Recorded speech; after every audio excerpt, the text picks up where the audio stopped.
So let's start then with the top-down web. The top-down web is a comprehension strategy. So we've talked a lot about phonics and phonological awareness and fluency. We've focused on vocabulary. Vocabulary and comprehension are very closely aligned because if you know what the words are, you're going to understand what you read better. And if you don't know what those words are, you are definitely going to have more trouble with your reading.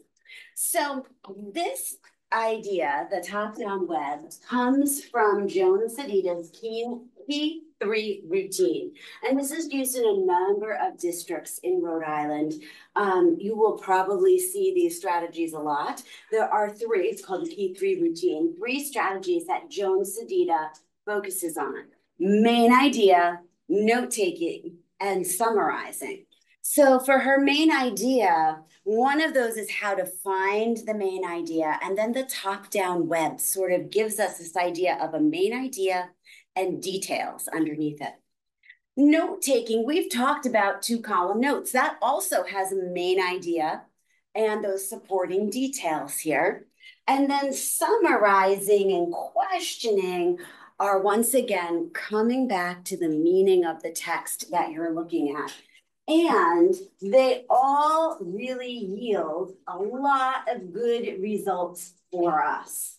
So we are looking at research and evidence-based techniques that you can use in your classroom. The great thing with this is all of Joan Sedita's comprehension strategies fit this in that they're monitoring comprehension and they're combining more than one strategy together. Because when you think about all those standards that you have to teach, like if you taught one standard a day, you would never get through all of them. You can't even just teach one standard a lesson. We're always looking for like 3 or 4 standards that all work together that you can address. And by using these strategies, it helps us to combine more than one strategy. So we know from the research that that's the best way to teach, to really make sure that students are understanding the material. So today we look at the top-down web. This is an example of a top-down web. It shows the big idea at the top, and then it goes down in details. So the closer the idea is to the top, the bigger the idea is, and the lower you get on your diagram here, the more of a detail it is. So with top-down webs, you start at the top, hence the top-down.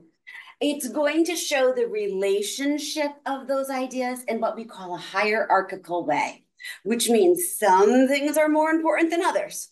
Big idea at the top, then your next level of main idea, and then your details. It uses shapes and colors. So for each level, and usually there's maybe 3 levels, each level has to be a different shape. Shapes are most important. They rule out the, they're more important than the colors.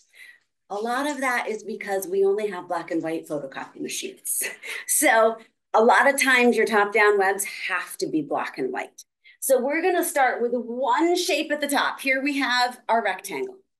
Then, so that's your big overarching idea. Then we have our ovals here. That's our next shape. I know because it changed shape that this is a different level of main idea. And then I have my squares. Those are my details. Now you can change those up. You can have a star at the top, and then you can have diamonds, whatever shapes you want. But you have to keep that level all the same. You can't go circle, oval, diamond, star. They all have to be an oval if in that second layer. Now, sometimes if you luck out, you might have a color printer or you've made something on a poster board and you can do colors. If you do colors, all the same shape have to be the same color. So here I would have one color at the top, and then all my ovals would be the same color, a different one. And then I'd have a different color for the square. So I'd have 3 colors here. There are 3 different levels. as you go through. And that's the important thing to remember. Now, I know a lot of you have seen like brainstorming webs. I like top-down webs better than brainstorming webs because brainstorming webs are like all over the place. And to me, it's not quite organized enough. I look at this and I think, oh, that's a lot of different shapes and a lot of different ideas. I look at this one and it seems to make more sense because it's more organized. So for people who are looking for a very organized type of web, this tends to work better. So I'm going to give you a whole bunch of examples here. This is a trip through geological time, which was a reading. And there were 5 different main headings in this chapter: fossils, finding the relative age of rocks, radioactive dating, the geological timescale, and Earth's history. And then within each of those like bold-faced headings, they talked about these details. In fossils, they talked about preserved and rocks. In finding the relative age of rocks, the law of superposition and relative absolute. So notice that the text that's in here, there's not a lot of words.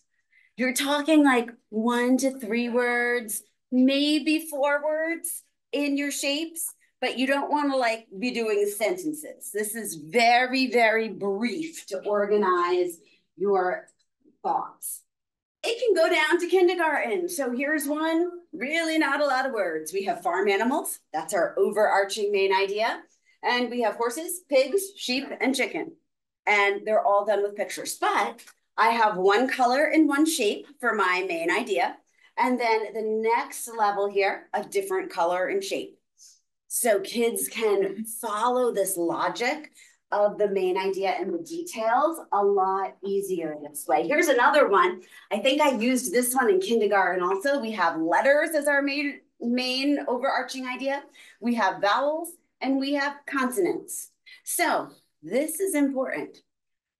Just because these go down like this does not mean that this one isn't worth as much as this one. Because they're the same shape, they're all at the detail level. That's why the shapes are so important.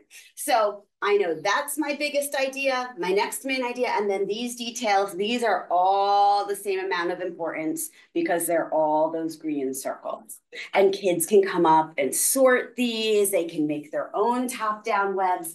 This is one of those strategies that if you can get a district that starts this in kindergarten, you can use it all the way up to high school because it's that structure and how you look for things, just like we talked about with 2-column notes. Now, here's one that a student did in their notebook, the solar system. Then we have our planets, phases of the moon, space debris, sun and stars, and they did cloud shapes for the things that came under that. Great for if you have to do the main topics of a textbook because a lot of your textbooks are set up nicely for this. These are some kids. We were doing a science club at my house, and we did types of snowflakes. So we had our main snowflakes, we had plate, dendrites, and other types of snowflakes, and they sorted those pictures of snowflakes underneath them.